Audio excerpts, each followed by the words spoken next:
دعا کو، عرفہ کی دعا کو اللہ کے نبی صلی اللہ علیہ وسلم نے بہترین دعا کہا ہے، اور وہ بہترین دعا بتائیے۔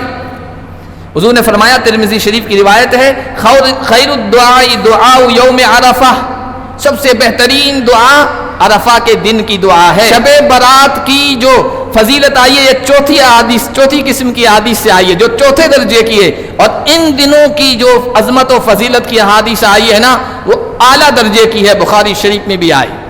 لیکن چونکہ ہمارے باپ دادا اس رات کو زیادہ اہمیت دیتے تو ہم ان کو زیادہ اہمیت دیتے ہیں، ان 10 دنوں کو، ان 10 راتوں کو ہم زیادہ اہمیت نہیں دے رہے ہیں۔ یہ ان سے بھی افضل ہیں، یہ راتیں بھی اور یہ دن بھی۔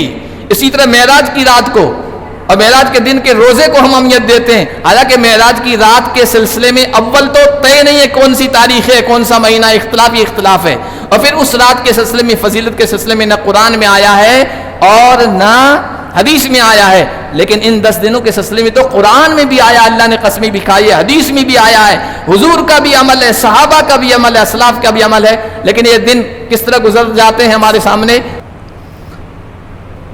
اعوذ باللہ من الشیطان الرجیم، بسم اللہ الرحمن الرحیم۔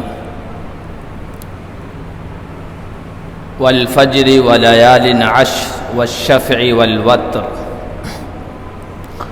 وقال النبي صلى الله عليه وسلم: ما من أيام العمل الصالح فيهن أحب إلى الله من هذه الأيام العشر.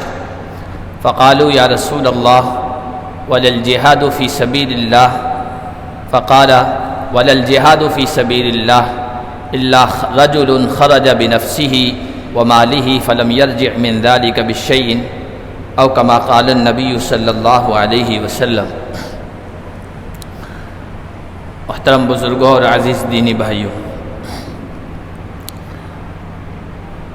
اس وقت ہم بہترین دنوں، اللہ کے نزدیک عظمت والے دنوں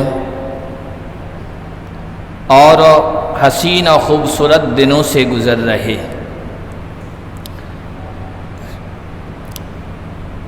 ذی الحجہ جو اسلامی قمری کیلنڈر کے اعتبار سے آخری مہینہ ہے سال کا، اس اعتبار سے وہ فضیلت والا ہے کہ حج کا مہینہ بھی ہے، احترام والا مہینہ بھی ہے، اور پھر اس میں خاص طور پر اس کے شروع کے جو 10 دن ہیں وہ اللہ کے نزدیک بڑی عظمت والے، زندگی کے بہترین دنوں میں سے ہیں، یعنی سال کے بہترین دنوں میں سے۔ اللہ کے نبی صلی اللہ علیہ وسلم نے ارشاد فرمایا: ما من ایام العمل الصالح فیہن احب الی اللہ من هذه الایام العشر۔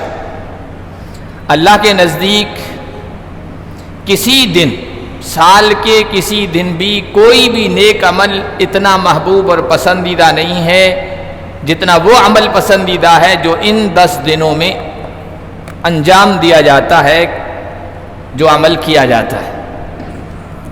تو صحابہ نے پوچھا: یا رسول اللہ کے راستے میں جہاد تو بہت زیادہ فضیلت والا عمل ہے، وہ بھی افضل نہیں ہے ان دنوں کے عمل سے؟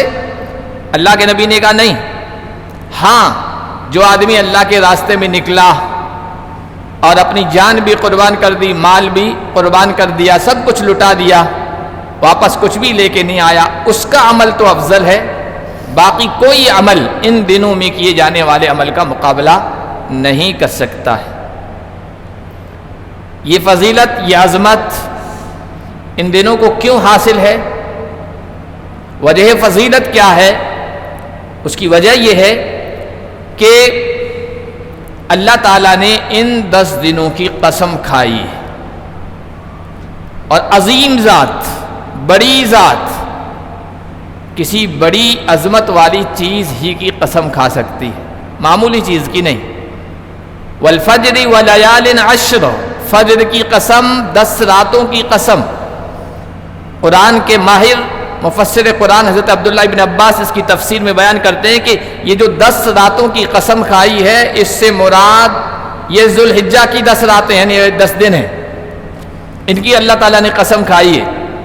اور فضیلت کی وجہ یہ بھی ہے کہ اللہ تعالیٰ نے قرآن میں کہا ہے حج کا ذکر کرتے ہوئے لِيَشْهَدُوا مَنَافِعَ لَهُمْ، یہ بیت اللہ حاضر ہوں تاکہ وہاں جو ان کے لیے اللہ نے نفع کی چیزیں رکھی ہے، فوائد، اس کا مشاہدہ کریں، اس کو دیکھیں. وَيَذْكُرُ اسْمَ اللَّهِ فِي أَيَّامٍ مَّعْلُومَاتٍ، اور معلوم دنوں میں یہ اللہ کو خوب یاد کریں، اللہ کا ذکر کریں.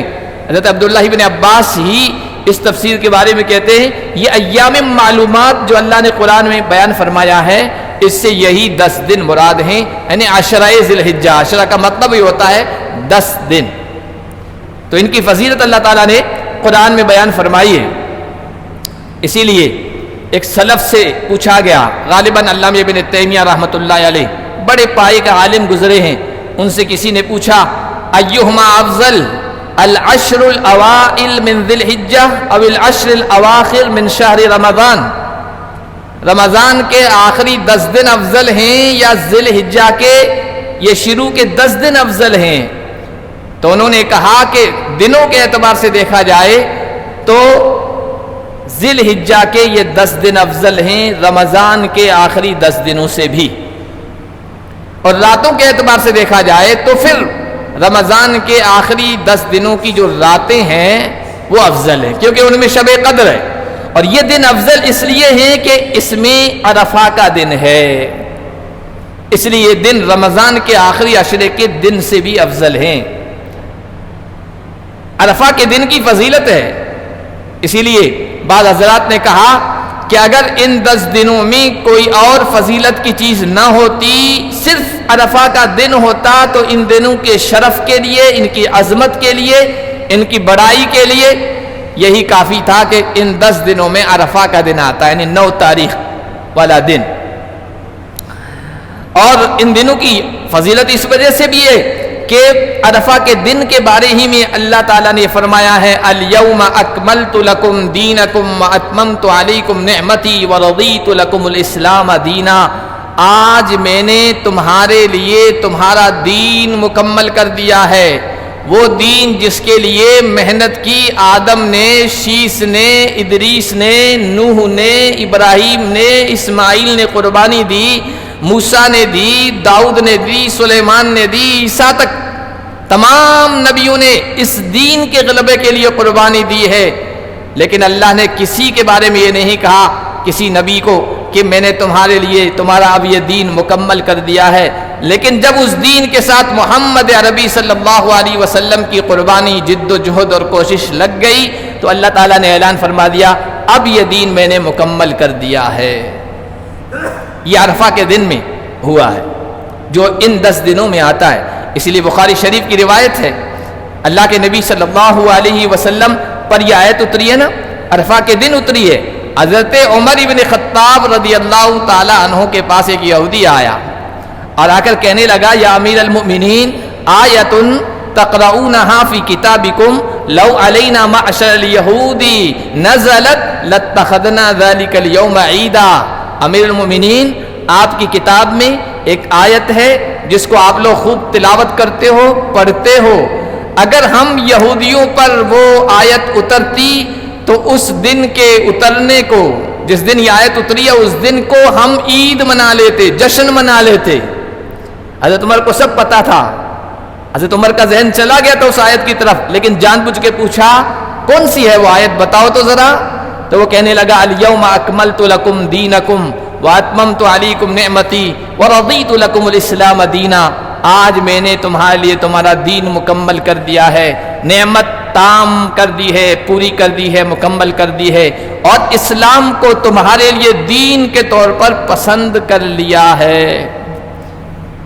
حضرت عمر رضی اللہ تعالیٰ عنہ مسکرائے اور پھر کہنے لگے کہ مجھے معلوم ہے یہ آیت کب اتری ہے، کس کیفیت میں اتری ہے، کون سے دن اتری ہے، حضور کس حالت میں تھے اور آپ پر یہ آیت اتری ہے، وہ سب مجھے پتا ہے.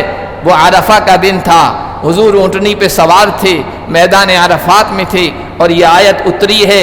اور ہمیں اس آیت کے اترنے کے لیے الگ سے کوئی جشن کا دن منانے کی، متعین کرنے کی ضرورت نہیں ہے. وہ دن ہمارے لیے پہلے سے ہی جشن کا تھا. حج کا دن تھا، بڑا دن تھا، عرفہ کا دن تھا، الگ سے کوئی جشن منانے کی ضرورت ہے ہی نہیں. تو یہ عرفہ کا دن جس میں دین کے مکمل ہونے کا اعلان ہو گیا، وہ ان 10 دنوں میں سے ایک دن ہے. عرفہ کا دن اتنی فضیلت والا جو ان دنوں میں شامل ہے، جس کے بارے میں اللہ کے نبی نے فرمایا ما من یوم اکثر من ان یعتق اللہ فیہ عبدا من النار من یوم عرفہ. اللہ تعالیٰ کسی اور دن اپنے بندوں کو جہنم سے آزادی اتنی بڑی تعداد میں نہیں عطا فرماتے ہیں جس دن عرفات میں جتنی بڑی تعداد کو جہنم سے آزادی عطا فرماتے ہیں. وَإِنَّهُ لَيَدْنُو ثُمَّ يُبَاهِي بِهِمُ الْمَلَائِكَةُ. اللہ بندوں سے قریب ہوتے ہیں عرفہ کے دن اور پھر فرشتوں سے فخریہ طور پر کہتے ہیں، فرشتوں پر فخر فرماتے ہیں اور ان بندوں کے ذریعے سے فخر فرماتے ہیں. کہتے ہیں ما اراد ہؤلاء، فرشتوں بتاؤ یہ اتنی بڑی تعداد میں یہ میدان میں اکٹھے یہاں حاضر ہو گئے ہیں، جمع ہو گئے ہیں، یہ کیوں حاضر ہوئے ہیں؟ اور ظاہر سی بات ہے مغفرت کے لیے حاضر ہوئے ہیں. اللہ کا اعلان ہوتا ہے جاؤ میں نے معاف کر دیا. ایک دوسری روایت میں مسند احمد کی روایت ہے ان اللہ یباہی ملائکتہ عشیۃ عرفۃ باہل عرفہ. عرفہ کے میدان میں جب وہاں حاضر ہونے والے لوگ اکٹھا ہو جاتے ہیں، جمع ہو جاتے ہیں، تو عرفہ کی شام کو اللہ تعالیٰ فرشتوں پر فخر فرماتے ہیں اور اللہ تعالیٰ کہتے ہیں کتنا پیارا جملہ فرماتے ہیں انظروا الی عبادی اتونی شعثا غبرا. میرے ان بندوں کو دیکھو، یہ میرے دربار میں حاضر ہوئے ہیں پراگندہ حال، پراگندہ بال، دور دور سے دنیا کے مختلف خطوں اور علاقوں سے آج میرے دربار میں حاضر ہوئے ہیں اور پھر ان کی مغفرت کا اعلان فرماتے ہیں. حضرت انس راوی ہیں، کہتے ہیں عرفہ کے دن جب عرفہ کی شام ہو گئی اور سورج ڈوبنے کے قریب ہو گیا، بھیڑ تھی، رش تھا، صحابہ کی بڑی تعداد اس وقت موجود تھی حجۃ الوداع میں. اللہ کے نبی نے حضرت بلال سے کہا بلال لوگوں کو میرے لیے خاموش کرو. حضرت بلال کھڑے ہو گئے اور کہتے رہے خاموش ہو جاؤ، خاموش ہو جاؤ، اللہ کے نبی کچھ کہنا چاہتے ہیں، اعلان فرمانا چاہتے ہیں. اور اس طرح تمام لوگوں کو خاموش کر دیا. جب لوگ خاموش ہو گئے حضرت بلال آئے، اللہ کے نبی سے کہا یا رسول اللہ لوگ خاموش ہو گئے ہیں، کیا ارشاد ہے آپ کا؟ حضور نے پھر آگے جو جملے ارشاد فرمائے وہ دیکھیے. فرمایا معاشر الناس، اے لوگو، اتانی جبرائیل آنفا، ابھی جبرائیل میرے پاس آئے تھے، فاقرأنی من ربی السلام، میرے رب کی طرف سے مجھے سلام بھیجا ہے اور یہ اعلان کروانا چاہتے ہیں کہ ان اللہ غفر لأہل عرفات واہل المشعر وضمن عنہم التبعات. اس میدان میں جتنے بھی لوگ جمع ہیں اللہ تعالیٰ نے ان کی بخشش کا اعلان کر دیا ہے اور ان پر جو حقوق ہیں، جو ذمہ داریاں ہیں، اللہ نے ان کی ضمانت لے لی ہے، اپنی طرف سے گارنٹی لے لی ہے. جب یہ اعلان ہوا حضرت عمر کھڑے ہو گئے، کہنے لگے یا رسول اللہ ھذا لنا خاص، یہ جو اعلان ہوا ہے اللہ کی طرف سے، یہ یہاں ہم لوگ میدان عرفات میں اس وقت جو موجود ہیں ان کے لیے خاص ہے یا سب کے لیے ہے، قیامت تک کے آنے والے انسانوں کے لیے ہے؟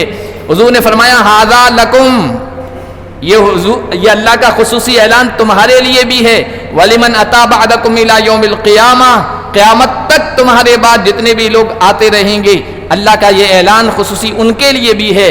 حضور نے جب یہ فرمایا نا تو حضرت عمر کہنے لگے کثر خیر اللہ وطابا، خدا کی قسم اللہ کا خیر، اللہ کی بھلائی، اللہ کی رحمت، یہ اللہ کی خصوصی فضیلت بہت زیادہ ہے اور بہت ہی بہترین ہے اور خوشگوار ہے. تو جس عرفہ کے دن کی یہ فضیلت ہے اور جس کے بارے میں اللہ نے قسمیں کھائی ہے اور جن دنوں کی اور جس کے بارے میں اللہ کے نبی صلی اللہ علیہ وسلم کی زبان مبارک سے یہ جملے ارشاد ہوئے ہیں نا، یہ ان دنوں میں آتا ہے.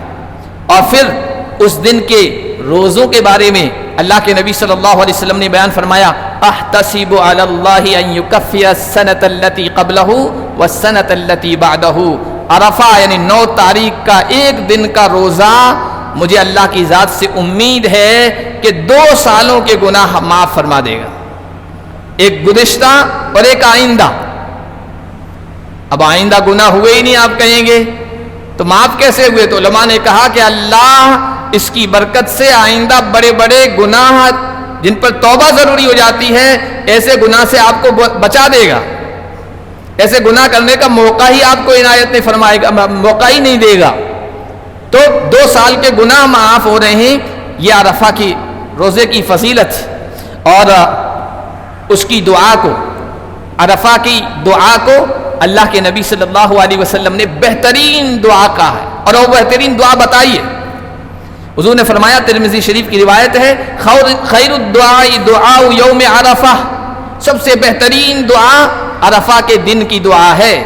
وخیر ما قلت انا والنبیون قبلی، میں نے اور مجھ سے پہلے نبیوں نے اس دن جو بہترین جملے، جو بہترین دعا کی ہے وہ یہ ہے، لا الہ الا اللہ وحدہ لا شریک لہ لہ الملک ولہ الحمد وہو علی کل شیء قدیر۔ یہ وظیفہ، یہ دعا، یہ کلمات اس دن کہے جانے والے بہترین جملوں میں اور وظیفوں میں سے۔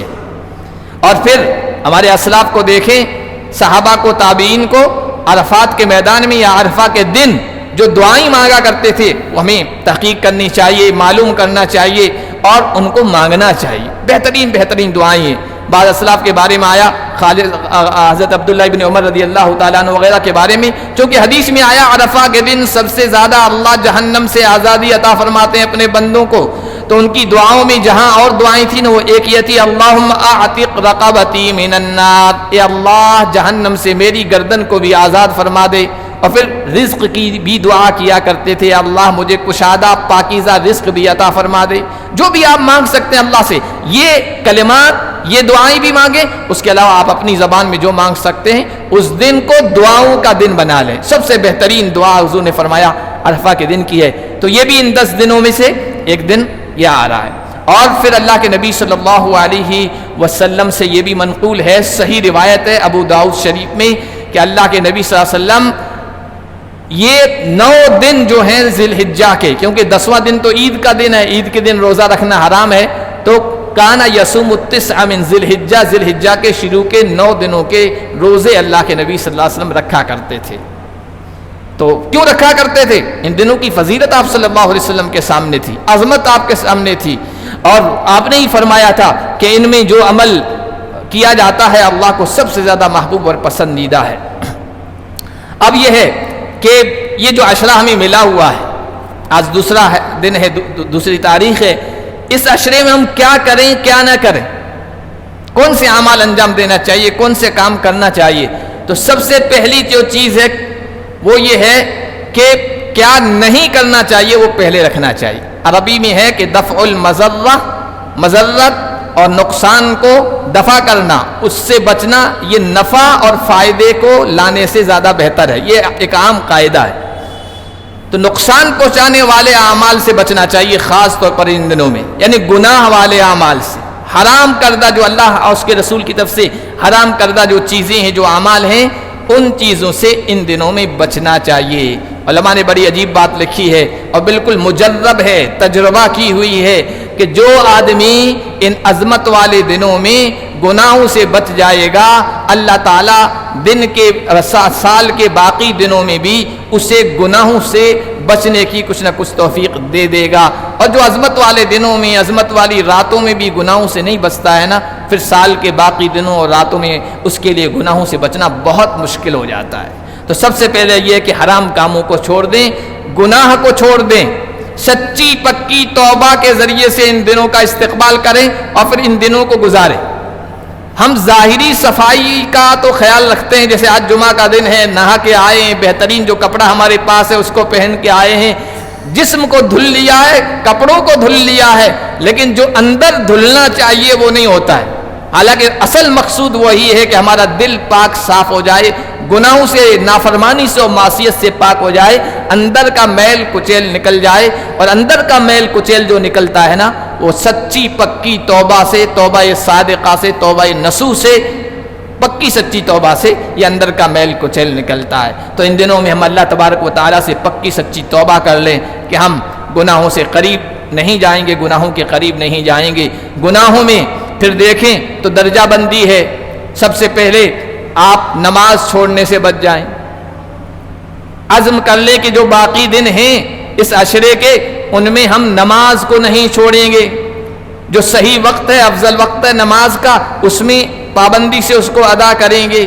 اس لیے کہ نماز چھوڑنے کے سلسلے میں بھی بڑی وعیدیں آئی ہے. حضور نے تو یہ فرمایا ہے کہ ہمارے اور کفر کے درمیان، یعنی ایمان اور کفر کے درمیان فرق کرنے والی چیز وہ نماز ہے. تو نماز کی پابندی کریں، نماز چھوڑنے سے پرہیز کریں. اور تیسری جو چیز ہے وہ یہ ہے کہ سود سے بچیں، سودی کاموں سے بچیں. یہ اللہ کے نزدیک بہت ہی مبغوض اور ناپسندیدہ عمل اور فعل ہے. حضرت جابر فرماتے ہیں لعن رسول اللہ صلی اللہ علیہ وسلم آکل الربا وموکلہ وکاتبہ وشاہدی وقال ہم سواء. حضور نے سود کھانے والے پر بھی لعنت فرمائی ہے، کھلانے والے پر بھی لعنت فرمائی ہے، لکھنے والے پر بھی لعنت فرمائی ہے، اور گواہ بننے والوں، سودی معاملہ ہو رہا ہو، معاہدہ ہو رہا ہو، اس پر گواہ بن رہے ہیں، ان پر بھی لعنت فرمائی ہے. اور فرمایا یہ سب لوگ برابر ہیں گناہ میں. یہ بھی بڑا گناہ ہے، کم از کم ان دنوں میں اس سے بچ جائیں. چوتھا جو گناہ ہے وہ ہے زنا ہے، بدکاری ہے، فحاشی ہے. ان دنوں میں اس سے بچنا بہت ضروری ہے. اللہ کے نزدیک اللہ کے غضب کو ڈھانے والی، غضب اور غصے کو لانے والی، عذاب کو لانے والی چیز زنا ہے. بنی اسرائیل کے بارے میں ابھی تفاسیر میں آیا ہے، ابھی ہماری جو تفسیر چل رہی ہے سلسلہ 9ویں پارے میں، تو اس میں ایک دن میں 70,000 بنی اسرائیل اللہ کے غضب کا شکار ہوئے تھے. اس کا بیک گراؤنڈ پس منظر جو تھا وہ یہ تھا کہ وہ بلم باورا تھا، بڑا عبادت گزار، اور نافرمان بن گیا تھا. تو خود تو ڈوب گیا، اللہ کے عذاب کا شکار ہو گیا. تو اس نے کہا، بادشاہ سے کہا کہ بنی اسرائیل میں اپنی نوجوان خوبصورت لڑکیوں کو چھوڑ دو، ان سے کہنا کوئی تعرض کرے، چھیڑ چھاڑ کرے، بدکاری کرنا چاہے تو کرنے دینا، رکاوٹ مت بننا. کیونکہ اس کو معلوم تھا، بڑا عالم تھا، وہ عبادت گزار تھا، کہ اللہ کے غضب کو سب سے زیادہ لانے والی جو چیز ہے وہ زنا اور بدکاری ہے. اللہ کا غضب جوش میں آتا ہے. چنانچہ بنی اسرائیل اس میں مبتلا ہو گئے تو اللہ کے عذاب کا شکار ہو گئے، بڑی تعداد لقمہ اجل بن گئی. اس لیے حضور علیہ الصلوۃ والسلام سے حضرت عبداللہ ابن مسعود نے غالباً پوچھا تھا ای الذنب اعظم یا رسول اللہ عند اللہ، اللہ کے نزدیک سب سے سنگین خطرناک گناہ کون سا ہے؟ حضور نے فرمایا ان تجعل للہ ندا وهو خلقک، اللہ کا شریک بنانا جبکہ تجھے پیدا کرنے میں صرف اکیلا اللہ تھا. اللہ نے تجھے پیدا کیا، تو شرک کرے، یہ سب سے سنگین گناہ ہے. انہوں نے کہا یہ تو واقعی سنگین ہے، واللہ انہ لعظیم. ثم ایون، پھر کون سا گناہ سنگین ہے؟ فرمایا ان تقتل ولدک تخاف ان یطعم معک، تم اپنی اولاد کو صرف اس لیے قتل کر دو کہ یہ بڑے ہو کر تمہارے کھانے میں شریک ہو جائیں گے، ان کو کھلائیں گے کیسے، پریشانی ہو جائے گی، اس لیے قتل کر دو. ان صحابی نے پھر پوچھا رسول اللہ پھر کون سا گناہ ہے؟ کہا ان تزانی حلیلۃ جارک، اپنے پڑوسی کی بیوی سے زنا کرنا، بدکاری کرنا، یہ اللہ کے نزدیک بہت زیادہ سنگین ہے. تو زنا اللہ کے نزدیک مبغوض عمل ہے، اس عمل سے بچیں. اس کے علاوہ اس عمل کے سلسلے میں ابن ماجہ کی ایک روایت ہے، حضور نے فرمایا ثلاثۃ لا یکلمہم اللہ، 3 لوگ اللہ کے نزدیک اتنے مبغوض اور ناپسندیدہ ہیں، کل قیامت کے دن اللہ تعالیٰ ان سے کلام بھی نہیں فرمائے گا، گفتگو نہیں کرے گا، اور نہ انہیں پاک کرے گا. اور بعض جو دوسری سند کے ساتھ روایت آئی اس میں کہا کہ ولا ينظر الیہم، نظر رحمت سے، نظر شفقت سے بھی نہیں دیکھے گا. فرمایا شیخ زان، سب سے پہلے کہا کہ بوڑھا جو بدکاری میں مبتلا ہے اس کو، اور دوسرا فرمایا ملک کذاب، جھوٹا بادشاہ. بوڑھا آدمی ہے، خواہشات تو کمزور ہو جاتی بڑھاپے میں، پھر بھی زنا کاری میں مبتلا ہے. بادشاہ کو جھوٹ بولنے کی ضرورت ہی نہیں ہے، وہ پاورفل انسان ہے، پھر بھی وہ جھوٹ بول رہا ہے. اور عائل مستکبر، فقیر آدمی ہے، گھر میں کچھ ہے ہی نہیں لیکن تکبر کرتا ہے، اتراتا ہے، گھر میں کھانے کو نہیں لیکن تکبر کی باتیں بولتا ہے، یہ بھی اللہ کو ناپسندیدہ ہے. اسی طرح جو 5واں گناہ جس سے بچنا چاہیے وہ ہے شراب نوشی، یہ بھی انتہائی ناپسندیدہ ہے.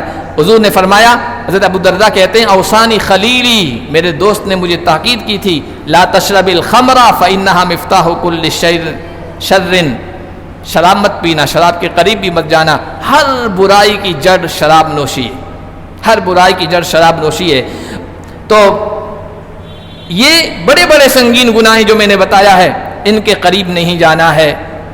اسی طرح ظلم ہے، کسی پر زیادتی کرنا، کسی کا ناحق حق مال لینا، کسی کو دبا لینا، کسی کی زمین دبا لینا، کسی کا قرض لیا ہوا ادا نہ کرنا، یہ سب ظلم میں آتا ہے۔ کسی کا حق دبا لینا، حضور نے فرمایا ظلم ظلمات یوم القیامہ، یہ جو ظلم ہے، حق تلفی ہے، یہ کل قیامت کے دن اندھیریوں کی شکل میں سامنے آئے گا۔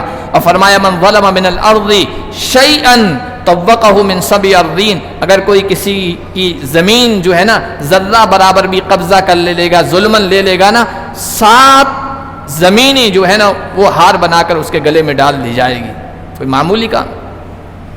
اسی طرح حضور نے فرمایا مطل الغنی ظلم، اگر مالدار آدمی ہے، گنجائش والا ہے، استطاعت والا ہے، کسی کے پیسے اس کے ذمے ہیں لیکن پھر بھی نہیں دے رہا، ٹال مٹول کر رہا، یہ بھی ظلم ہے، اس سے بھی بچیں۔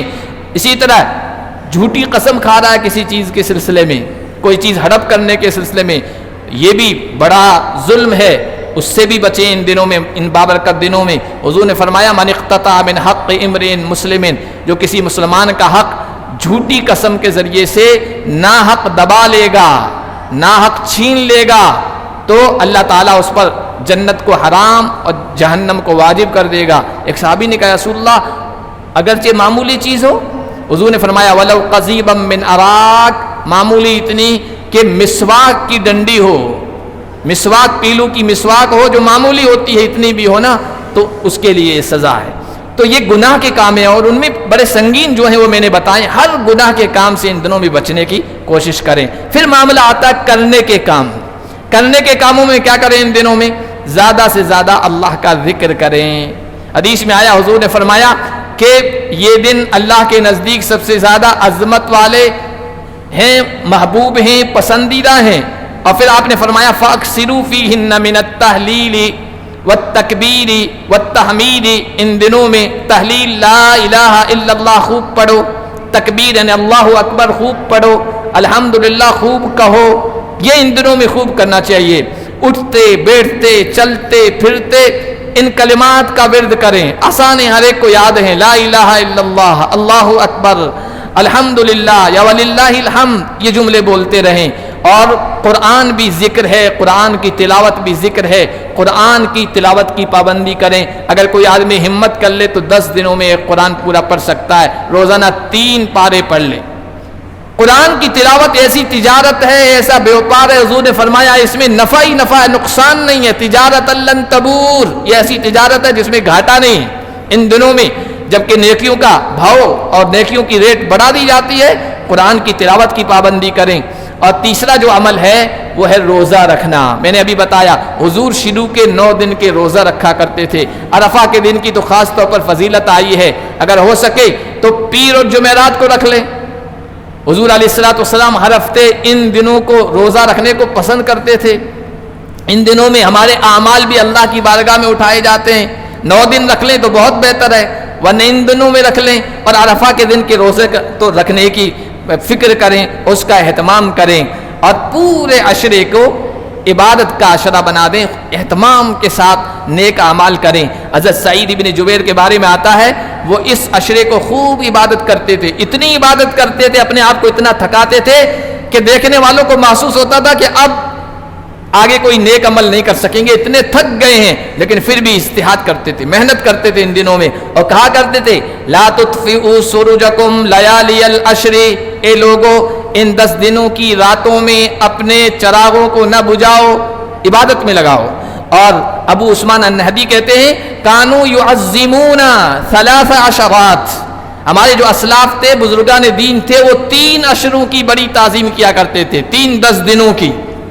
العشر الاوائل من شہر ذی الحجہ، ذی الحجہ کے ان 10 دنوں کی، والعشر الاوائل من المحرم، محرم کے شروع کے 10 دنوں کی، والعشر الاواخر من رمضان، اور رمضان کے آخری 10 دنوں کی، یہ 3 عشروں کی بڑی تعظیم کیا کرتے تھے۔ اس لیے اس عشرے کے عظمت اور عظمت کو اور اس کی تعظیم کو ہم سامنے رکھیں اور اس کو عبادت میں گزاریں۔ یہ بات یاد رکھیں، بہت اہم بات بتانے چاہ رہا ہوں، بات ختم کرتا ہوں۔ ہم لوگ عبادت میں رسم و رواج کے پابند ہیں، یعنی جو پہلے چلا آ رہا ہے اس طرح کر رہے ہیں۔ شب برات کو ہم بڑی اہمیت دیتے ہیں، چونکہ پہلے سے چلا آ رہا ہے تو ہم اس رات کو جاگتے ہیں، عورتیں جاگتی ہیں، مرد جاگتے ہیں، بچے جاگتے ہیں، عبادت کرتے ہیں۔ معراج کی رات کو بھی لوگ جاگتے ہیں، عبادت کرتے ہیں، دوسرے دن روزہ رکھتے ہیں، حالانکہ شب برات کے سلسلے میں جو روایات آئی ہیں، اور معراج کے سلسلے میں تو آئی بھی نہیں ہے، معراج کی رات کے فضیلت کے سلسلے میں، لیکن شب برات کی جو فضیلت آئی ہے جن روایات میں، وہ اس مقابل کی نہیں ہے جو ان 10 دنوں کی روایات آئی۔ احادیث کی جو کیٹیگری ہے نا وہ 4 طرح کی ہے، صحیح لغیرہ، صحیح لعینہ، صحیح لغیرہ، حسن لعینہ، حسن لغیرہ۔ شب برات کی جو فضیلت آئی ہے یہ چوتھی قسم کی احادیث سے آئی ہے، جو چوتھے درجے کی ہے، اور ان دنوں کی جو عظمت و فضیلت کی احادیث آئی ہے نا وہ اعلیٰ درجے کی ہے، بخاری شریف میں بھی آئی۔ لیکن چونکہ ہمارے باپ دادا اس رات کو زیادہ اہمیت دیتے تو ہم ان کو زیادہ اہمیت دیتے ہیں، ان 10 دنوں کو، ان 10 راتوں کو ہم زیادہ اہمیت نہیں دے رہے ہیں، یہ ان سے بھی افضل ہیں، یہ راتیں بھی اور یہ دن بھی۔ اسی طرح معراج کی رات کو اور معراج کے دن کے روزے کو ہم اہمیت دیتے ہیں، حالانکہ معراج کی رات کے سلسلے میں اول تو طے نہیں ہے کون سی تاریخ ہے، کون سا مہینہ، اختلاف ہے، اور پھر اس رات کے سلسلے میں، فضیلت کے سلسلے میں نہ قرآن میں آیا ہے اور نہ حدیث میں آیا ہے، لیکن ان 10 دنوں کے سلسلے میں تو قرآن میں بھی آیا، اللہ نے قسمیں بھی کھائی ہے، حدیث میں بھی آیا ہے، حضور کا بھی عمل ہے، صحابہ کا بھی عمل ہے، اسلاف کا بھی عمل ہے، لیکن یہ دن کس طرح گزر جاتے ہیں ہمارے سامنے، ہمیں فکر ہی نہیں ہوتی۔ تو ان 10 دنوں کو ہم عبادت والا یہ عشرہ بنائیں، 10 دنوں کو عبادت میں اور ذکر میں اور فکر میں خرچ کریں۔ اللہ پاک ہم سب کو عمل کرنے کی توفیق عطا فرمائے۔